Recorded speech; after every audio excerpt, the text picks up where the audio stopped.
We're in the Pompidou in Paris, and we're looking at a George Braque. It's an early Braque. It was painted just after Cézanne died. Braque went down to the stock in almost a kind of homage, began to sort of work through Cézanne's style in his late paintings. And you can see the viaduct that you see in many Cézanne paintings, and the same palette that you see in Cézanne, and that same kind of hatching brushwork that you see also in Cézanne. But things are changed. Braque has seen Les Demoiselles d'Avignon. The space is really compressed.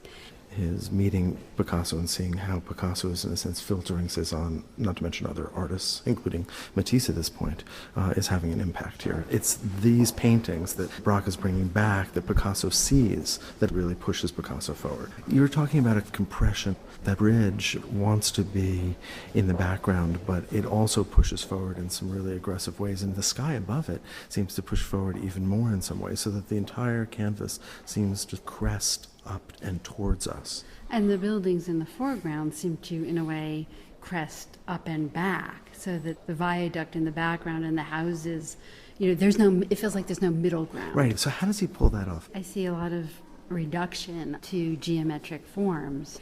I see rectangles and triangles and pyramid shapes and semicircular shapes, almost as though the houses look like mountains and the mountains look like houses and the trees look like the sky. And it's hard not to see this through the lens of the dissolution of form that's going to happen with analytic cubism. The colors are very much the colors of analytic cubism, grays and brown. You've got the gray blues up at the top, you've got the gray blues in the shadows down below, You've got those beiges and browns and reds throughout. This real continuity across the surface of the canvas, just articulating the surface. And you also have those kinds of eliding of forms that you see slightly later on in analytic cubism, where the roof, that horizontal roof there with the ochres and the golds in it, kind of slips down, if you follow the color, into another golden side of the roof. So there's no real distinction there in space. And also that way that you get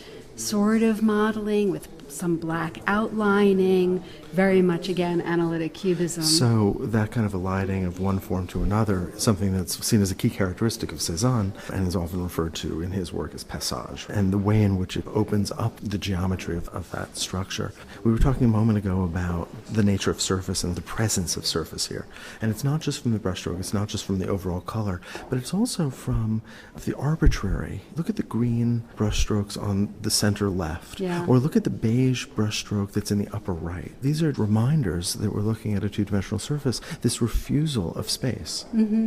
It almost feels a little bit to me like that's Braque's lesson from Fauvism, those touches of paint that somehow can be separate from what he's representing too. Right, but here color is not the vehicle. Right. It's true, there's these random strokes of paint.